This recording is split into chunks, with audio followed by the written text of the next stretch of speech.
Down a little bit. So what we've got fired up here is we're going to do a little sit and go session. Um, I've got a good friend of mine who's been doing really well, small stake sit and goes. I'm not sure. We'd like to look at the history and see how many he's playing a day or night, but so far has done really really well.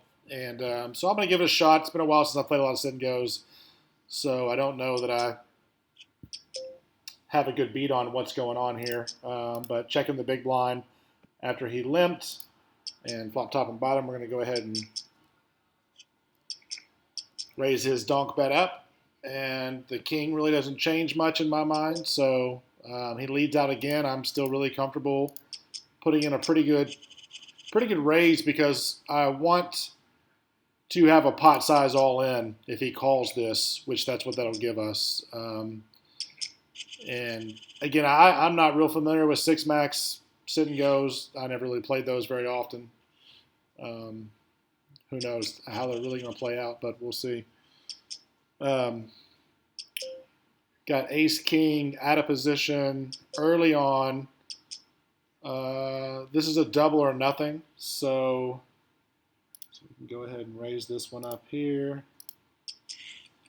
I'm actually just going to call this. I don't really want to 3-bet out of position this early on and be forced to play a really weird spot, especially in a double or nothing. There's just not enough value. Even this is a pretty dry board here. I feel pretty good about going and betting that. But even semi-bluffing, there's just not enough value in it, in my opinion. So we've got the 4 games loaded up now. He folded to the bet there, the C bet. So late stages, ace king there. I'm absolutely looking to, re-raise that back up and try to get all my chips in pre-flop, but just unnecessary. We're still 8-handed in a, winners 1 through 4 will win the same amount in this. So there's not a ton of value in winning a boatload of chips early on, as it would be if the top 3 cashed. So, yeah, it looks like I've got 1 double or nothing here for $15. I've got 2 just standard 9-handed sit and goes that top 3 pay, going up in the pay stages from 3rd, 2nd to 1st. And then I've got a 6-handed that pays the top 2. So hopefully we run good and make some good decisions, and let's kind of see what happens. Kind of excited to give this a shot. See if I can make my tables just a little bit bigger.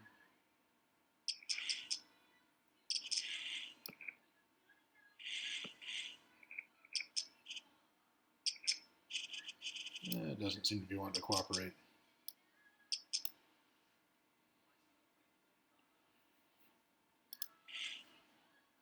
All right.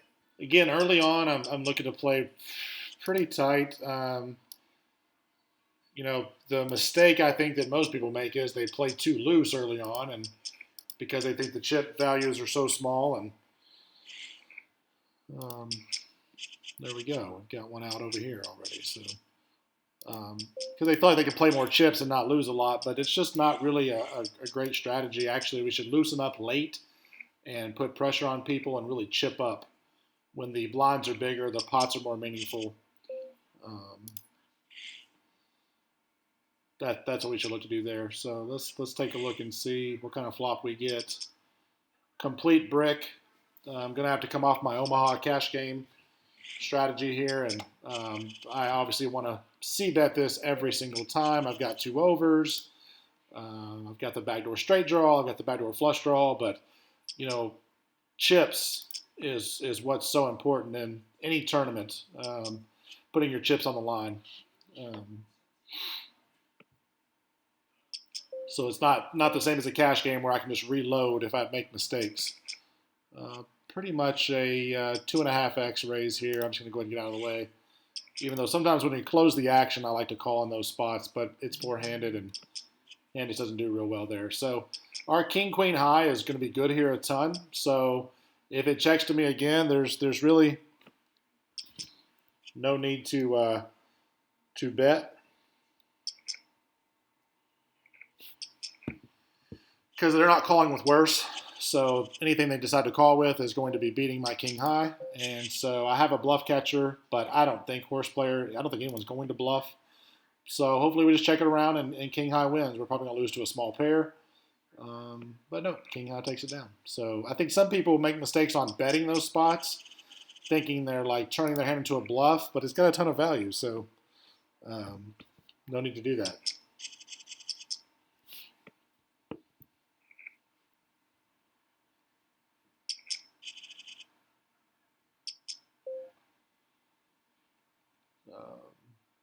So I'm going to kind of set the precedent that I'm going to always min raise into his small blind here. I think that's just terrific balance. We have the gutter, so I'm comfortable coming out with a half pot size bet here. Pretty easy fold there.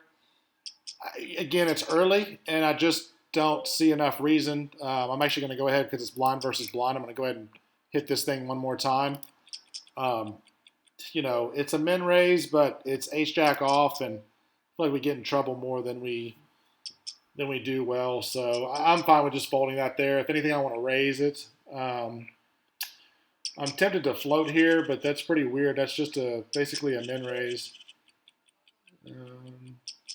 Yeah, we're just going to go ahead and get away from it. So, but that's good. I kind of want to set the stage early that I'm going to be raising into you every single time, and in the long run, maybe not in this particular sit and go. We've got a 5x raise here. Gonna have to get away from that. In the long run, that's good because if I'm doing that with every single hand when they fold to me, then I'll get enough good hands to where I'll be able to get back on that. So blinds are 25-50, and I'm pretty much go straight into min raise mode, which probably could be a mistake. I'd love to hear what people who are smarter than me at sit and goes and kind of like how that's changed, but I'm perfectly fine with playing some small pots, chipping up, and it's something if I can do consistent enough, you get people playing back at you. So for me, it's kind of I'm going to disguise the strength of my hands through balance. So if I'm doing the same thing with my whole range in situations, that should be good. But I'm sure there's a strong argument for your range play should depend on certain factors, not just be the same for balance.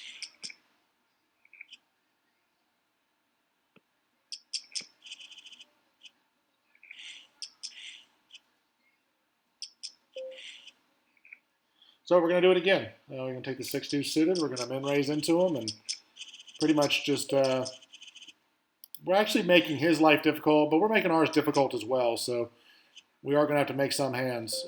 Great flop for us to continue. We have an open in front of us here. H is not strong enough to 3-bet, so we're just going to flat, and we flop a lot of sets in there. So we'll do a same half pot bet like we did last time. The only thing this time is if we get played back there for a raise, we're probably going to go ahead and look to re-raise.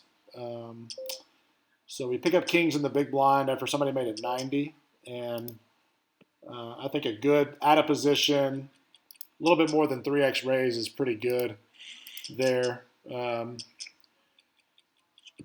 actually going to take one off because I don't want him just betting once and taking this pot down. Probably wasn't great with this guy behind me.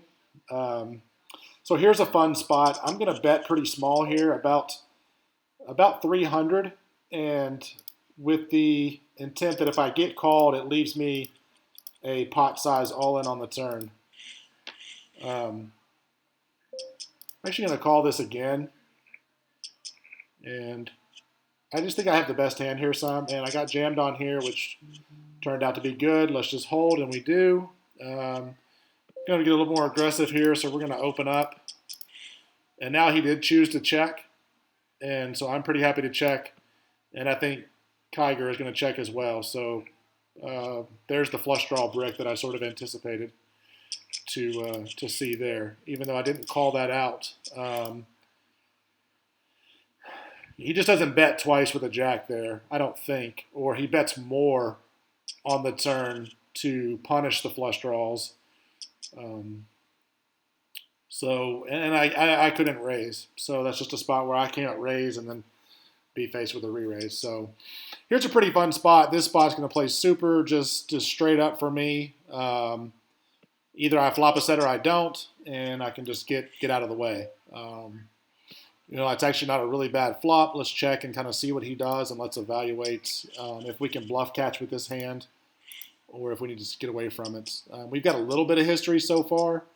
Try not to overthink that too much. It's a pretty good bet. I don't think I can call there. That's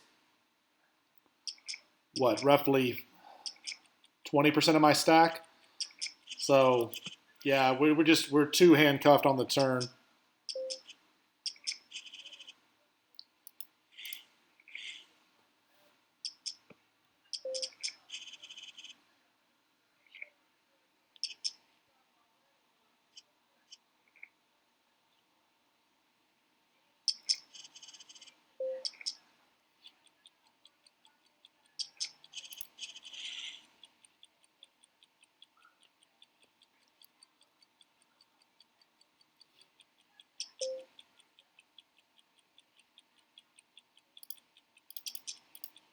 We'll go ahead and 3-bet the jacks there. Going to fold out of position there. So we're going to 3-bet the jacks, and maybe we allow a little bit of a spew there. So less than a 3x raise, but more than a click back, and just kind of see what he'll do. So he decides just a flat, and really good flop for me. Again, looking at stack sizes, which we have the exact same, I'd like to bet something here that when he calls, it leaves me a pot size all in. So I'm going to go with about a half pot bet. And that way, pretty much no matter what the turn is, I can just go ahead and jam. I'll have a little bit less than pot for a perfect jam spot.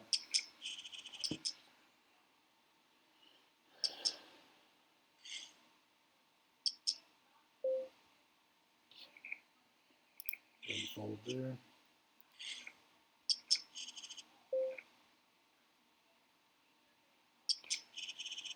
We're going to go ahead and then open with the queen jack.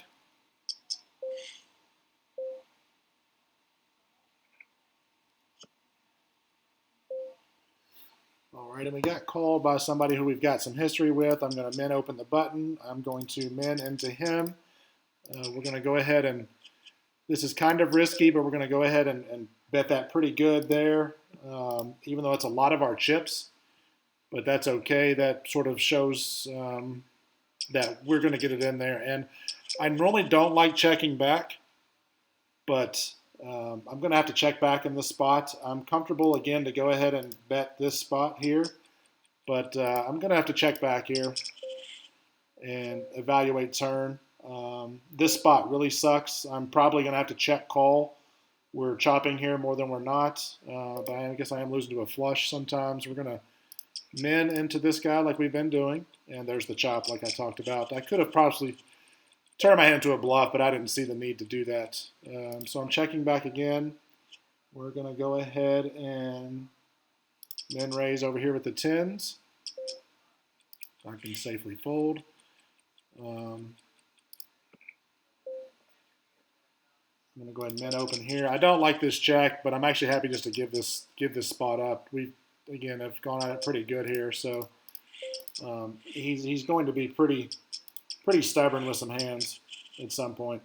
So here I opened the button and I got 3-bet, and this guy took 2 to the face on the 3-bet, so made my fold pretty easy there based on that. Again, not a huge fan of checking back, but I don't see anything here that I could comfortably bet. Definitely can't bet and call a raise, so I'm okay with just checking this back and kind of conceding the hand a little bit. I don't even have a backdoor flush draw.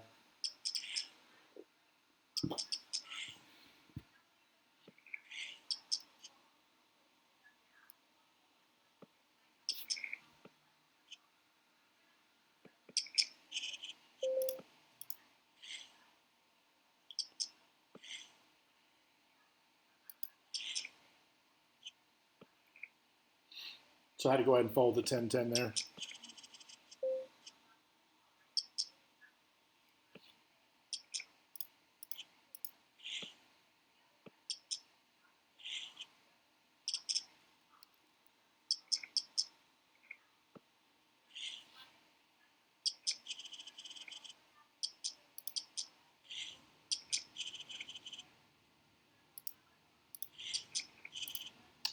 It's going to be interesting over here. 15 big blinds. Um, Good. I think he's going to call a jam here more times than he won't. So we're going to just go ahead and jam it in with the 15 big blinds, and hopefully he calls pretty light. And he did. He called with sixes, so that's good. Unfortunately, he turned a queen. Never mind. Thought we lost a tough pot there. So even though this is a min raise, I just don't like it. Just get out of here. There's no point in getting involved. This is a double or nothing. There's just no need to put ourselves at risk with a very mediocre hand. So we can just get out of there.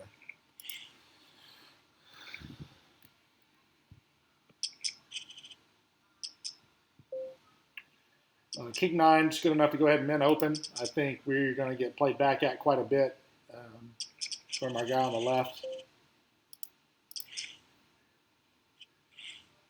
So with us being the two big stacks, I don't think he's one to get too involved with me. I know I'm not wanting to get too involved with him. I'm going to bet once, and then I'm going to see what he does. If he was to play back there with a call or something, based on the turn, we could easily just justify shutting down. This pot got raised up. Easy fold there.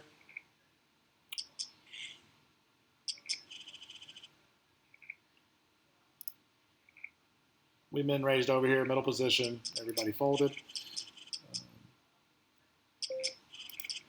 So this is where winning some pots really matters. We've got two really significant short stacks now with the blinds at 75, 150. This is an interesting spot. You could argue a fold here. You actually could really argue a 3-bet because he doesn't want to get mixed up either. I'm actually just going to call, although I don't like how ace-jack plays out of position, but we obviously spiked a really huge flop. We've got him roughly by 700 chips, so I guess worst case, if we do get unlucky here, we still have chips. We're still in. I am going to go ahead and 3-bet him here. Maybe to make him spew. Be interesting to see what happens here. Looks like we're probably against a flush draw, so no, that's really unlucky. So that's just a really unlucky spot to run into that there. So that was pretty unfortunate. But anyway, so we ran into a set of sevens and right into our top two ace-jack. And now we're completely crippled.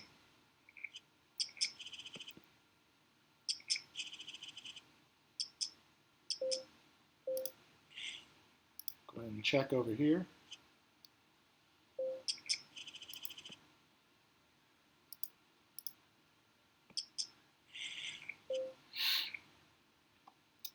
I'm not a big fan of letting it check twice, so I'm going to go ahead and bet out and just kind of see what he does.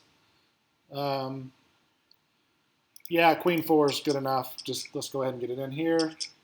We can go ahead and call the min raise with the sevens, and he folded to the bet there.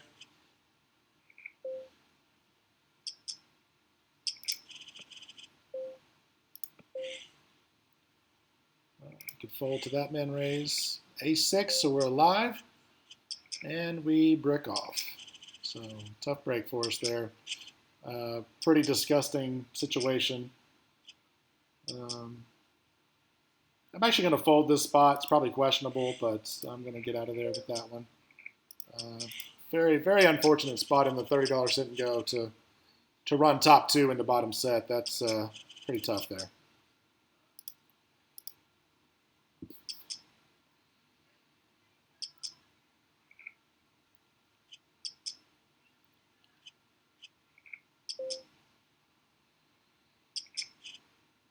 Going to give up the raise here in the double up.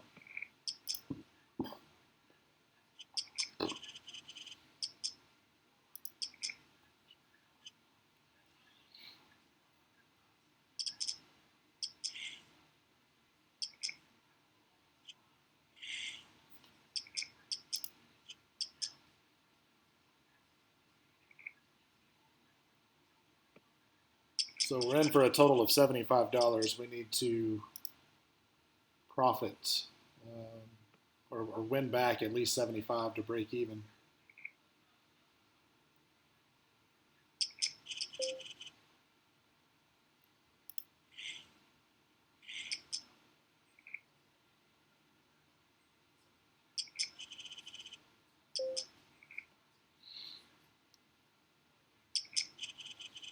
So blinds are 25 and 50. We've got two really bad limps, but ace-9 is not. I'd love to isolate there, but I don't think that's strong enough. We're going to min open the sevens and go ahead and get away from the king-jack. Looks like we just need two people eliminated here to get in the money.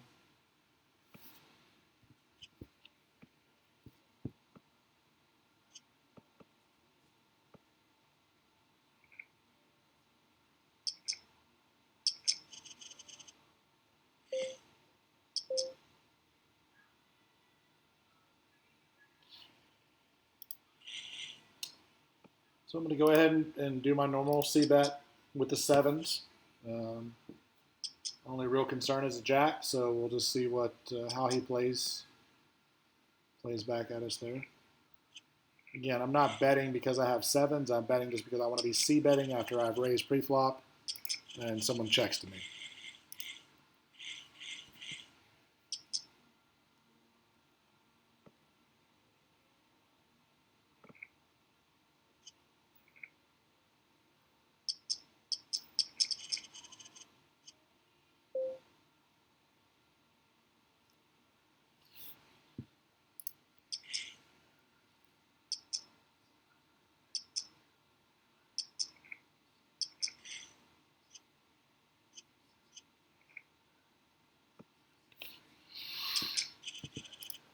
All right, ace-8 of diamonds under the gun. Again, this is a top three get paid, so I'm really comfortable opening that up.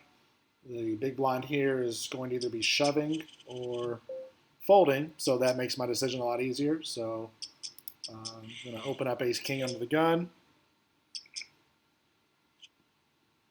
And I'm going to fold here to the three bets. That's just too much. Too big of a raise, and my hand's not good out of position, so that's fine. That's why I like the min raise. It's just minimal loss and move on.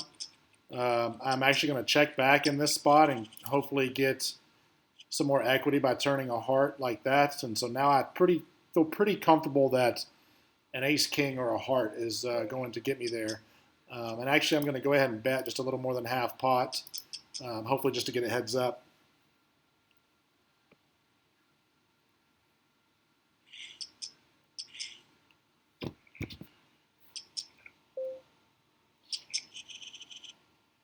We'll go ahead and fold there.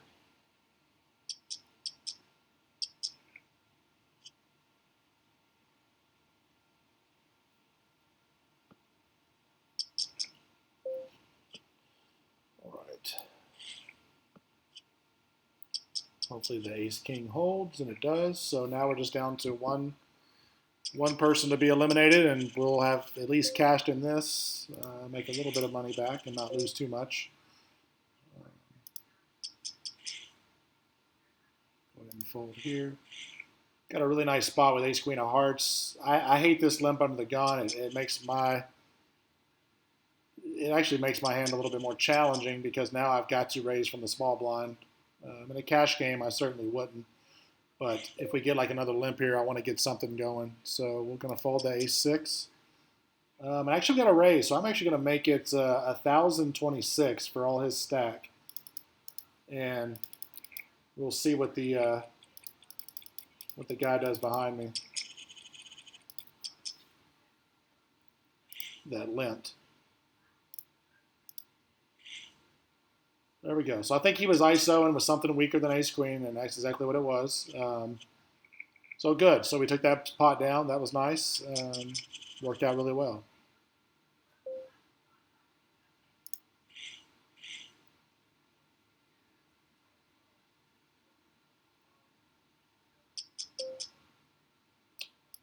Fold there. All right, got a nice little coin flip, and it looks like Queen 10 took it down, so we made a nice little cash over here. in the $15 double up. So we'll get out of this one, and we will tile these two tables real quick here and finish up our little about an hour sit and go session here.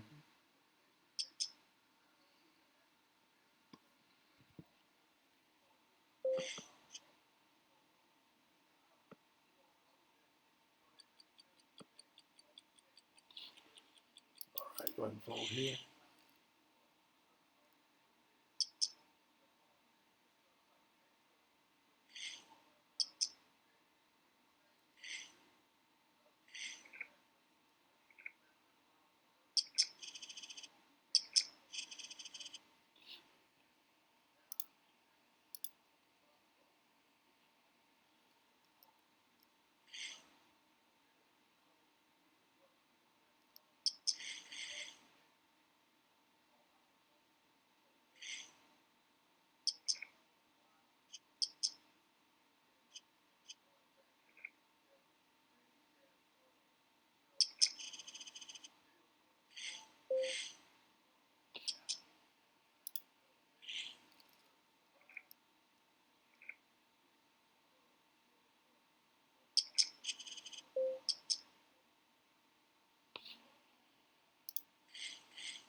All right, so getting down, shorthanded over here. Ben raised from the button. I think it's okay to go ahead and call this here and defend because he should be opening pretty light pretty often.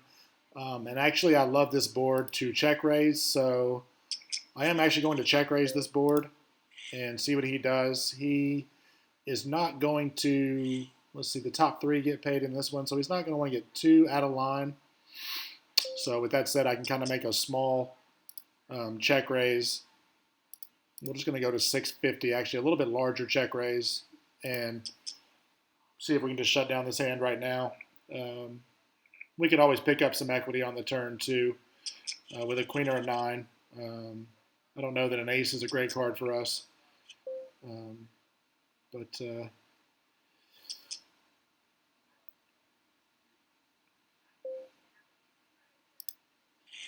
now's a pretty tough spot. I'm actually going to put him in. I'm actually going to go ahead and put him in here and see if he really does have a jack he wants to call with. No, he doesn't. So I think he was just being a little stubborn there with the call on the turn after the check raise. He doesn't want to just fold an easy check raise.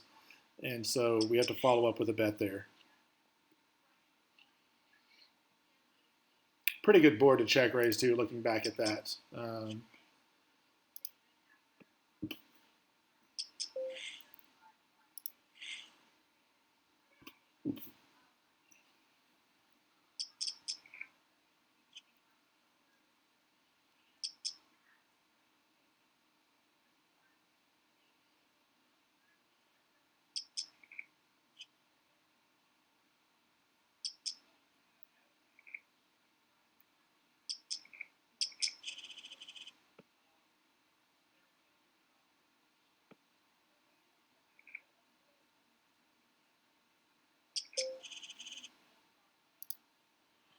On the button, ace five off. We are short stacked, but that's okay. There's other short stacks too, so I think it's perfectly fine to open for a min, take a look at the flop, and evaluate from there. I think this is just a really weird bet, so I'm not going to let just fold for 100. I'm going to call and I'm going to evaluate the turn. I'm still going to call, even though I'm really crippling myself here I'm just not buying into what he's selling.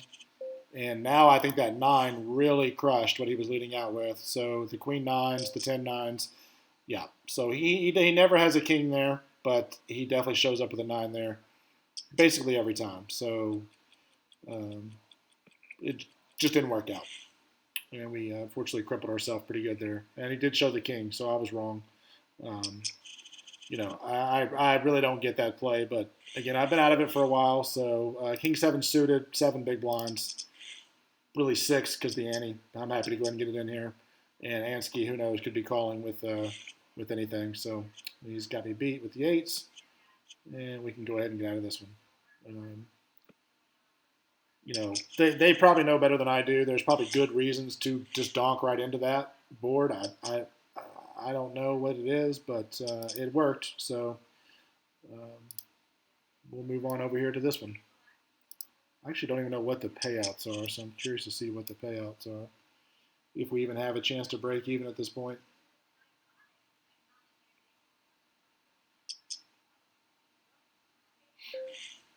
Go ahead and check here. No clue what you're limping in with in this spot. So 61 and 14. So basically, we have to win first place to break even. So I can comfortably bet 150 here. He's going to let me know immediately if he has anything. Um, but yeah, so we've got to win first place to break even because I think the $15 double ups only pay 13 and some change. So it'll basically be a stone cold break even. Again, the limp with no big blinds. I don't understand, but we can call behind for half a big blind.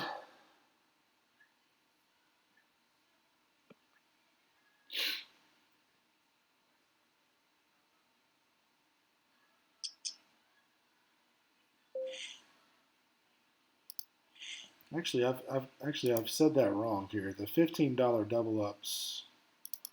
What did we get back? We didn't just get back $13. We got back 28 maybe.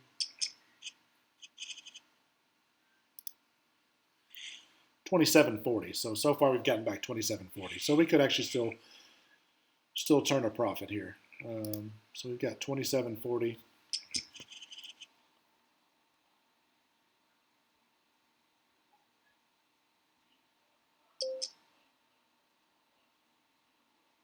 Again with the limping, no clue. I'm just going to go ahead and fold.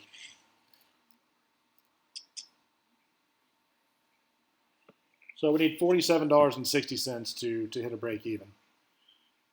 So first place would give us about a $20 profit, or not quite, about a $15 profit. And second place, we would still lose just a little bit of money.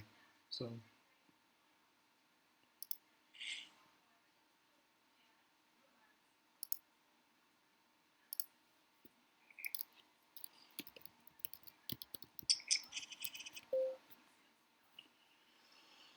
All right, easy fold here.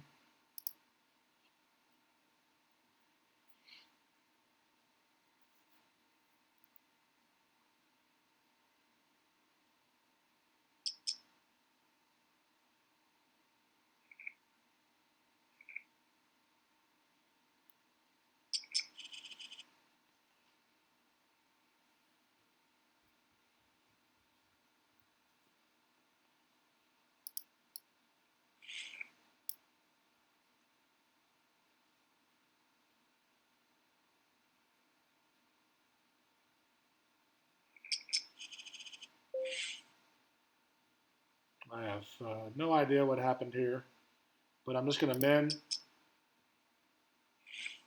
open. We'll take a little glitch in the software.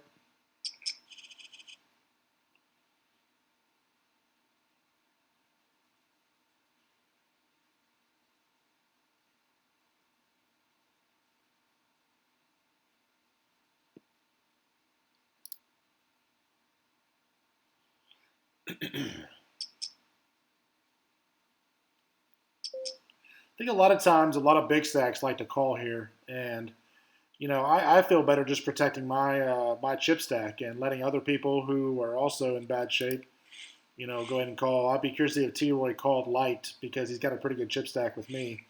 And he didn't. Um, Ace Jack is good.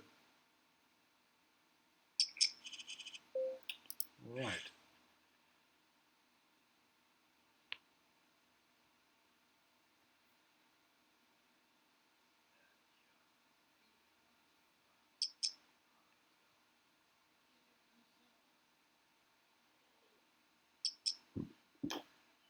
Again with the limps, I don't quite understand. T. Roy definitely called light that time. Worked out terrific. But what you're limp folding there with, I really have no clue.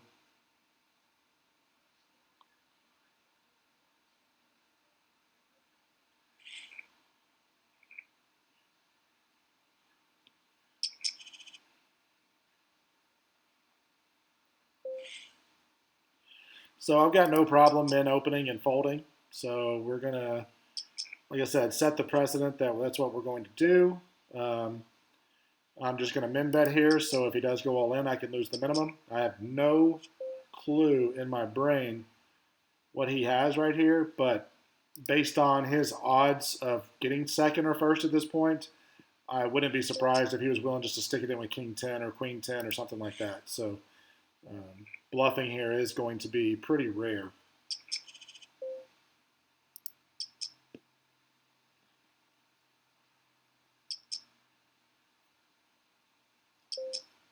All right, so now I can easily get away from this hand.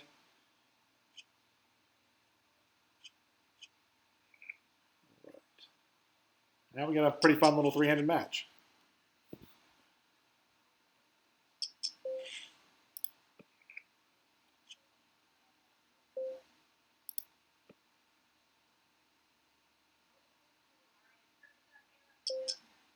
Okay, I'm definitely going to call once. And now in my mind, do I really believe he limped in with a bad ace? Based on the hand we played previously where I min raised, I'm just going to call. Um, I think it's likely. But again, I think my hand is more of a bluff catcher here than anything.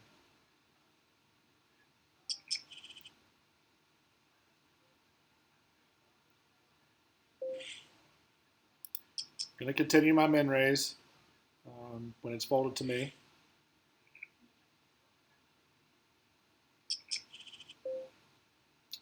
And I'm going to continue my min raise on the button.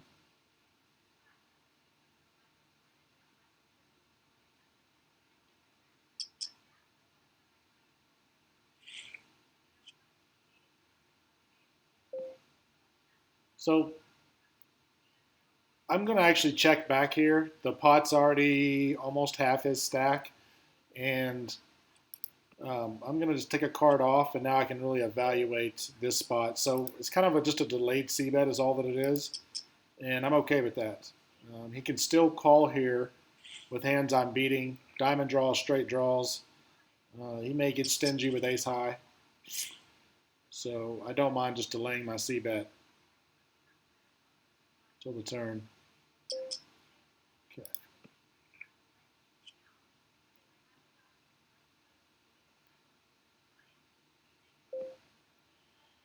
So again, if he's going to limp and then check out, I'm really going to fire almost every single time, and I like to keep my bets somewhat consistently small, just so when they do decide to fire back, I'm going to continue my min raise. That this doesn't cost me a lot of chips. I can get the same information usually by betting the minimum that I can for betting the maximum. So again, we're going to go ahead and min open, and this is just really creating a spot where they're going to get defensive with some hands. I like this flop. I have an ace more than he does. And I've also got backdoor diamonds. And if he defends with an 8 here or a deuce, I've still got the queen 9. So 6 outs running diamonds. And I have the ace more than he does. Should anyway.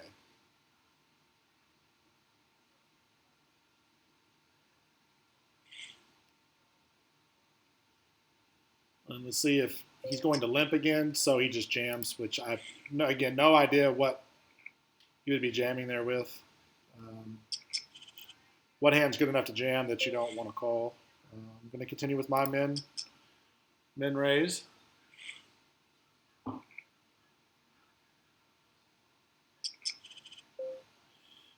again, going to continue with my min raise.